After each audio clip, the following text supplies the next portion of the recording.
Draft physics video. It's been a while, sorry. Still been watching videos and doing my thing in terms of thinking. There's a couple of videos I wanted to play and respond to. I just haven't had time. And stuff like that. Different thoughts have arisen. And so I just thought I'd talk about some of them, but nothing complete. So I guess it'll be a little bit about the strength of gravity, and then that might lead to a little conversation about how stuff moves, whether there's resistance to movement, and some gravitational wave stuff in the sense of relating it to charges, and how you really can't, the conservation problem of their theory, and that you can't really do this gravitational, you can't detect a gravitational wave theoretically because it would be too far away for the subtle differences to be noticeable from your perspective. You wouldn't be like with charges. See, they often use charge. They use gravitational examples to illustrate what happens with charges, because some of it's very similar. Same inverse square rules, lots of rules like that that are the same. And the conservation rules are sort of the same.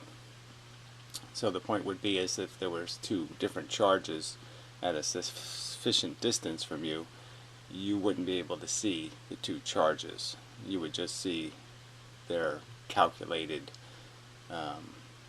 individual impact, but it always blends when it hits you. So you would see a -1 and a +4 as a +3. You wouldn't be able to see the +4 and the -1. And the same problem with two bodies circling each other, very small bodies by their own description, these black holes that aren't very big, size of the Earth. The changes they're creating in gravity wouldn't be significant at this great a distance. You wouldn't be able to see it. The two this way versus the two this way, you wouldn't be able to see that difference. And so all you have left is their conversion of mass into bent space, some sort of gravity impact, which I've never seen a good explanation for exactly how that's consistent with anything Einstein suggested, that mass converts into a change in the space condition. It's always sort of been bent space as a medium, not that bent space is a thing you can make more of, so to speak. But that's all you're left with as something potentially something we could sense, because it would be a conversion into a new force, and we might be able to detect the new force versus the old one. It's like having energy that's released in photons that you can see versus energy released in photons you can't see. If you convert the energy into something, then maybe you can see it, but if you're not converting it into anything, you wouldn't be able to see it. So that's sort of the charge argument. So anyway, when they calculate the strength of gravity, I've noticed how they do this. They do this by assuming that bodies like electrons and protons are masses that are interacting gravitationally. And the irony of that conversation is, from my perspective, is that the force of electricity, the electromagnetic force, let's call it magnetism, is the only force that's affecting them, and that force is, in big objects, converted into what we call gravity. So it's not from their perspective, the only thing that's happening is they're getting hit with the same tons, but they're filters for those gravitons, which makes them, from their perspective, magnetons. So it's the same tons, but from an electron's perspective, the only ones that are relevant to it are the positive ones, and likewise for the proton. So in inverse. And so the force that's affecting them is the electromagnetic force. You can't really compare the strength of the electromagnetic force on protons and electrons versus gravity, because it's the same exact force. They're not two different forces. There's no gravitational force for a proton and an electron. Gravity only affects matter because it contains protons and electrons that are affected by the magnetic force, which is the polarized variety of the bulk force. So another thing I thought about was this, that most physics, conventional physics, or the accepted physics, has had years, if not decades, to compile jargon or verbiage to explain what they're talking about. So quantum mechanics has a spiel, so to speak. Just do the math, different little phraseology. It's weird, but we can, we know what we're doing. The math works, or some kind of whatever. But they have a way of explaining it because they've had to. So they've refined their language. So I haven't had decades to refine my language in trying to explain that it's this different thing where you don't talk about bent space, and you don't talk about waves, and you don't really talk about fields. You talk about tons, and you talk about the difference between something that is a configuration we call matter, which contains bits that aren't matter, and that they function in an environment that isn't anything like what material bits are functioning in. They're interpreting what's happening completely differently than the material bits. So that's sort of what I'm trying to get to. So I haven't had time to really come up with a way of making these distinctions, that although electrons and protons make matter, they aren't matter. They don't function anything like, they don't function individually anything like how they function when they're in association with each other. So when you push them into association and create matter, an atom, that behaves fundamentally differently, because it has a neutron in it, by the way, than neutrons. The electron and proton do individually or independently. So I'm just trying to point out how the reason why they have so grossly underestimated or under-respected the power of gravity, because there always seemed to be a disconnect for me personally in this argument that gravity is a weak force, when you recognize that the Earth is traveling quite fast and it's quite far away from the Sun, and yet it's being pulled by that weak force. This giant, heavy Earth is being moved by that weak force. And so I just found that always to be kind of a silly argument. And I think it's silly. I think it is actually silly. It wasn't just that it seems silly, it's that it is kind of silly, because the reason why they're calling gravity a weak force is because they're comparing it to itself, and they're comparing it in a cheat circumstance where the force that is gravity, which is made of exactly the same things. Again, it's the same tons coming in. Magnetism, light, gravity, all of these things are the same elemental bits. They're not protons and electrons. They're the stuff between protons and electrons that creates pressure. Ping pong balls. They're ping pong balls, and let's call protons and electrons like baseballs. And the baseballs are being pushed by the activity of the ping pong balls. But when you have magnetism, it's the same ping pong balls. It's just that you have to recognize that the ones that hit the baseballs that are electrons and the ones that hit the, let's say, the softballs that are protons, different ones hit with a different impact. They make it move because of the laws of reflection and absorption. So, because it really is moving, so this is where I sort of get to the moving argument, isn't the material thing itself, the electrons and protons aren't really moving.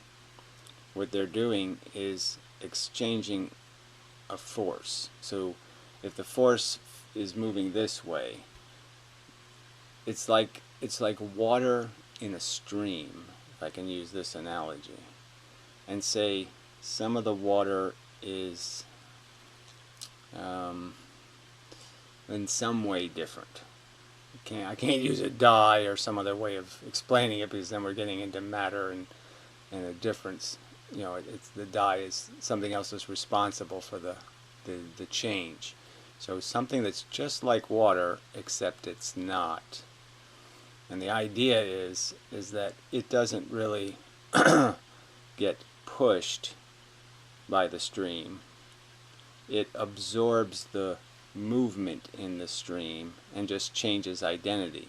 It just lets go of bits going the wrong way, and it keeps a bit going the right way to create its movement. So it's really just a pattern moving. So there's no energy involved. There's just whether it absorbs or it doesn't. So it's kind of like reflection, in the sense that you can understand that if I have a hard target and I throw a ball at it, the hard target won't yield. It'll reflect the ball back. But if I have a soft target, the ball will hit, the ball doesn't go anywhere, and the target moves. So that's the conservation kind of argument. And so when something's moving, it's just taking the force going this way and leaving behind something that isn't going this way, which means it's going some other way. It doesn't drop down like the ball, but it just means that it's exchanged something going maybe this way for something going that way, and now it goes here. It takes the place of the position of the thing that was moving. So there's no energy involved when something's moving, even though it appears that that's energy. It's not really energy. It's just a configuration that permits the absorption of force in a direction, wherein it doesn't permit it in the other direction. It would be, I guess, the key point. Alright. But that's sort of an incomplete answer, in the sense that we also do know, though, that the reason why matter moves is because it does absorb something we would call energy, in the sense that if it's at absolute rest, it's got less substance, less mass, than if it's moving in a direction. But it's technically not, because again, this is back to my argument that the mass that's irrelevant is the mass not moving to an energy equation. And what really happens is more of the mass is just converted into mass going one way, and there's actually less mass going everywhere else. Technically, it doesn't have any mass going the other directions as it goes faster and faster, and once it becomes light, it goes so fast it becomes light. It's not more light than it was when it was standing still. There's not more energy in the pen when I convert it into light, going one way. So if I speed up this pen to the speed of light, I won't have more light than I had when I started moving the pen.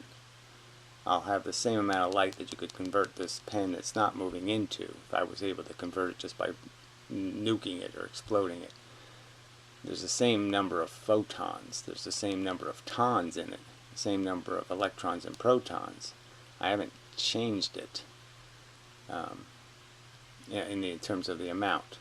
I've just changed it in the sense that when it's stationary, it's radiating energy in all directions, and when it's moving, it's radiating, quote unquote, it has energy in primarily the direction it's moving, and less energy, less bits moving in the directions it's not its primary direction. So obviously when you approach the speed of light, things become invisible essentially in these other dimensions, these other perspectives, and they only have visibility in the direction they're going. They only have the capacity to reflect because they don't have anything to reflect with. There's no head-on collisions in those directions. It's like if it was a light bulb, all the light is heading in the direction of the movement, and there's no light radiating this way. And let's say the light was reflective, so when light came in and hit light, it bounced off. Then you'd understand that there's nothing to bounce off of, because doesn't have any bits in it that are moving the wrong way. It only has bits moving as it approaches the speed of light in the direction of the speed of light. So energy is always kind of a tricky word because it doesn't really mean substance. It means force that can be pointed. So it's kind of like a laser beam. It's not like a laser beam has more energy. You can't really see the beam because it's not dark enough. Not dusty enough. I could make some dust. If I had a cigarette, I could make smoke easily. Laser beam doesn't have more energy. It's just that the energy is all focused.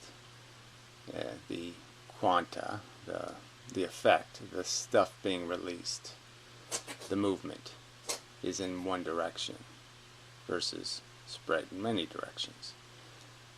So, so it's sort of an important distinction. So that sort of gets to this velocity thing when it comes to like Feynman's argument that particle gravity couldn't work because the mass is moving into force and there's going to be some resistance to that movement through the force field, the gravity, let's call it, or the magnetism, or the tons. So if it's moving through the ton field, it's going to encounter more tons in one direction than the other direction, opposition tons. And I've tried to explain many times how that equation becomes a conservation equation again, because as you start moving something, you reduce its profile because it isn't producing energy in any of these other directions. It's just producing it in the one. And as I've explained in kinetics, a head-on collision is an irrelevant collision in the sense that it's the most obviously conservative. You see the absence of energy when you see a kinetic head-on collision. That the energy is an illusion, because after the collision, there's exactly the same universe as if the two things had missed each other. The reflection is theoretically perfect, and you end up with something going this way and something going that way. That's exactly the same amount of something going both those ways. So the conservation is obvious. And so as you convert all the interactions to head-on collisions that are perfectly conservational, and you don't have any perpendicular ones because you're losing mass in the perpendicular direction, that you would be losing your losing your ability to create friction in proportion to your velocity. So the faster you go, the more greasy you get, and that would be exactly in proportion to your velocity. So it's a zero sum in the sense that there's no opposition to matter having velocity. Now the bits inside, the electrons and the protons, they can't maintain a velocity that way because of their structure. They're always going, the bits that they're interacting with are all moving the speed of light. So there's no such thing from their perspective as any kind of moving, something having velocity, because everything already has a velocity, which is the speed of light. So in their world, it would almost be silly to talk about moving something in their world, because everything's already moving the maximum speed. So you couldn't possibly talk about something coming at you twice the speed of light, or increasing the impact, because there couldn't be an increase in impact, because every interaction is already a light speed, maximum speed interaction. So from their perspective, talking about some new movement would be superfluous and meaningless from their perspective, because every interaction is already happening, even when they're dead still, at the maximum speed. The gravitons, the magnetons are hitting them at the speed of light all the time. And again, all that's really changing is the ability of the pattern to move. The electrons and protons don't really move. They just jump on a new horse, so to speak. The horse they're on, they have a group of horses, and their group of 6 horses, let's say, one is going this way, one is going that way, one's going down, one's going this way, one's going this way, one's going that way. Now they're just saying they let a new horse in, so now they have 2 horses going this way, and they threw away the horse going, let's say, that way. They still have 6 horses. They've just changed what horses they're made of. And that's all that's changed. But that change means there's this illusion that they're moving, because they have more horses in that direction. But they still have to move the other 4 horses that way. So that means they have to exchange those horses every now and then for one going the right way. So a horse going this way or this way has to not go that way or that way, in the sense it has to be exchanged for a horse going the right way, then re-exchanged for a horse going back this way again. So for every minute, for 1 second of every minute, there's really another horse going this way. And then it goes back. They just make an exchange, and it takes back the horse it had. And that sort of gets into the time dilation argument. If time dilation is just what percentage of time are the horses going that you still have going the wrong way? What percentage of time do they spend going the right way? And the more percentage they spend going this way, the less percentage they spend going this way, that's your time dilation. Your mass is blipping out in these other dimensions. It isn't present for a certain amount of time. So as you're being time dilated, what's really happening is your substance is changed, is blipped out. You don't exist, in a sense, in these other dimensions than the one you're moving in for some moment of time.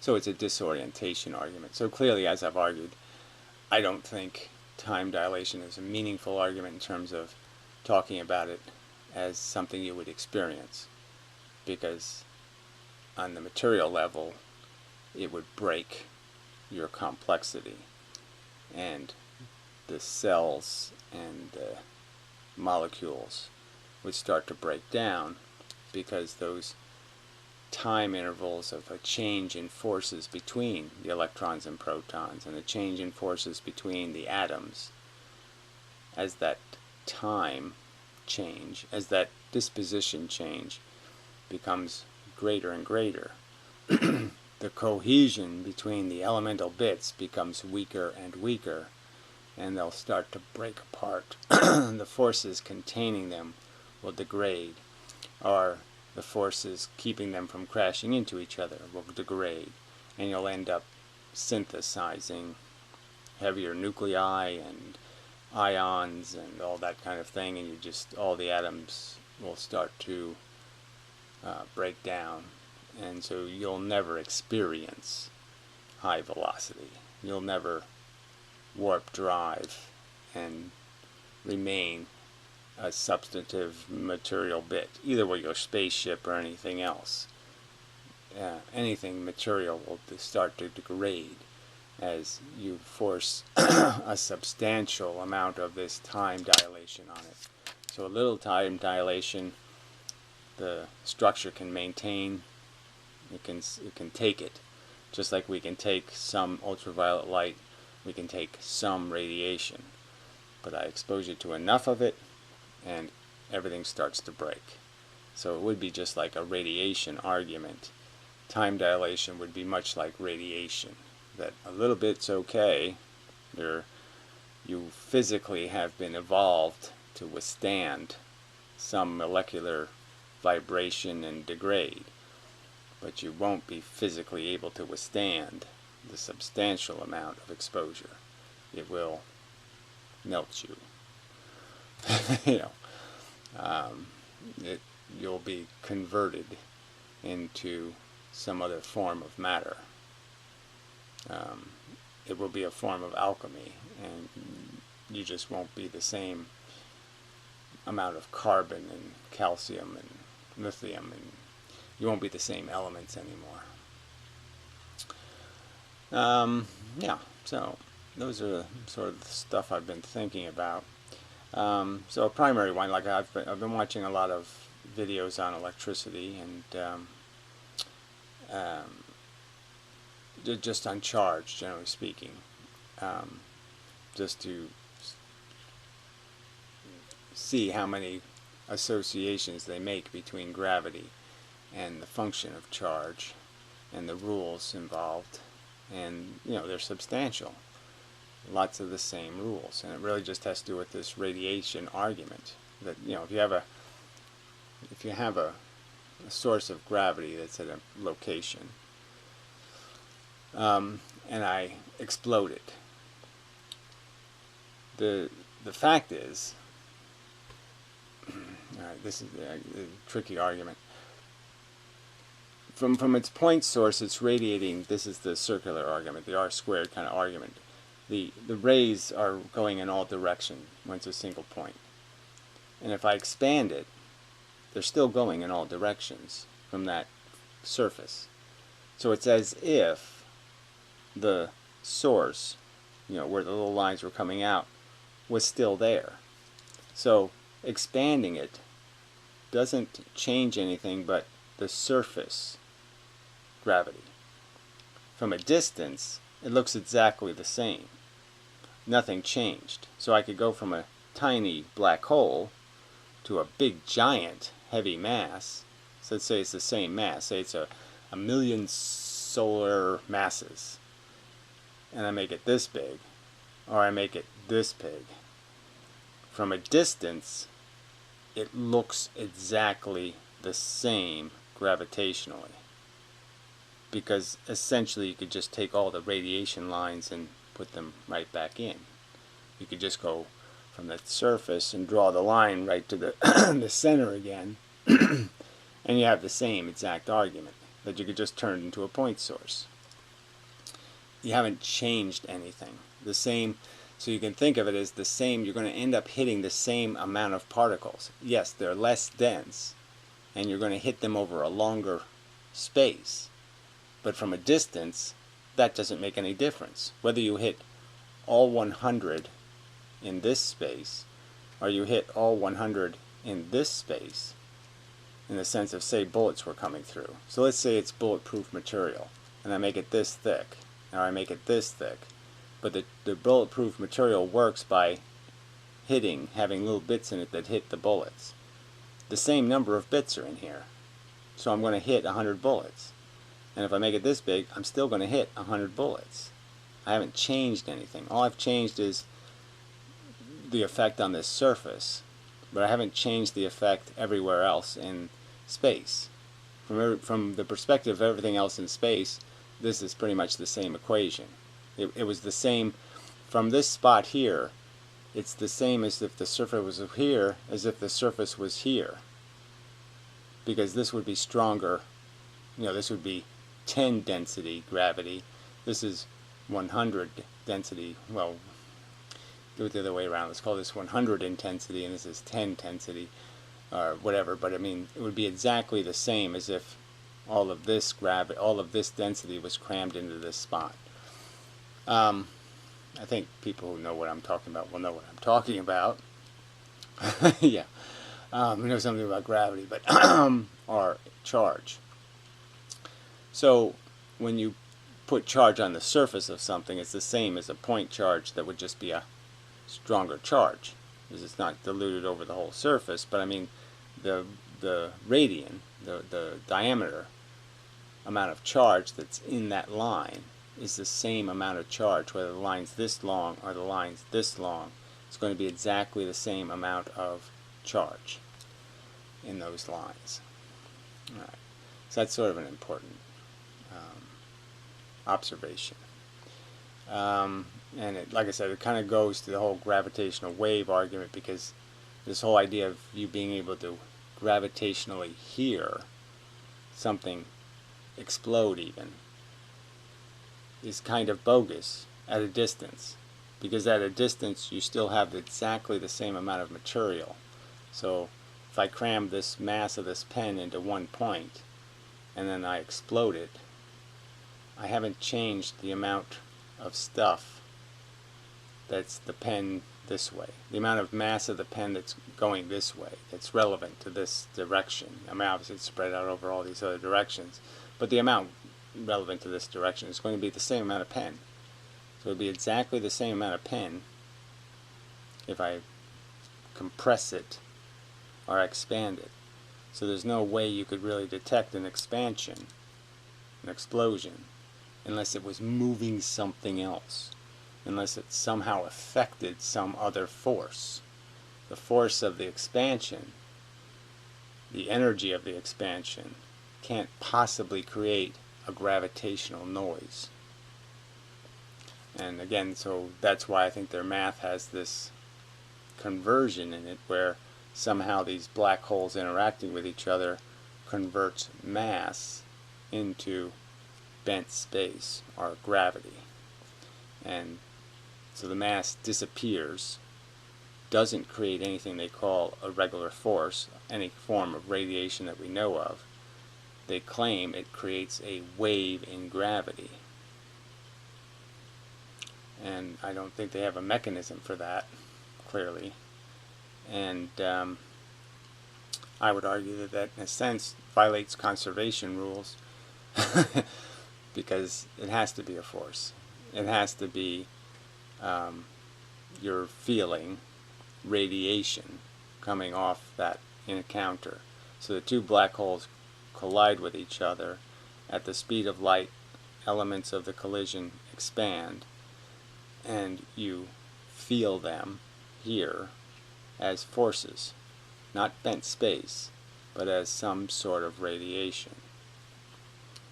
And that's possible, but what they're describing, I don't think, is coherent to their own rules that they've established as the function of this relativistic bent space mechanism. Alright, I think that's enough. I hope to be getting something done on physics this week. I feel like I can do some writing. So I feel a little more relaxed in terms of approaching the subject, but feeling that way and that actually happening are not the same thing. So don't count on it. But I got to get to work on this shit. I got to get this done. It's just so, like I said, with each day that goes by, I become more and more confident, and it becomes harder and harder to see any It's like with a religion argument, when you get a certain distance from even the initial eureka that, oh yeah, it's just so obvious that this is just made up nonsense. Just say evolution is so clearly the right answer, and no rational God would make evolution as a creation mechanism because it's way too sloppy and blah blah blah. But yeah, and then there's more and more arguments as they pile up. It just becomes so obviously, it becomes almost difficult to argue with it because it becomes so distant from anything sensible. And I'm sort of feeling that way about this whole, what physics has done to physics, in the sense of not recognizing simple things like there's no gravity from an electron's perspective. There's just magnetism or electricity, electromagnetic force. There's no gravitational force. What we feel is gravity, they feel as electricity, magnetism. Alright, so anyway, till next time, and such.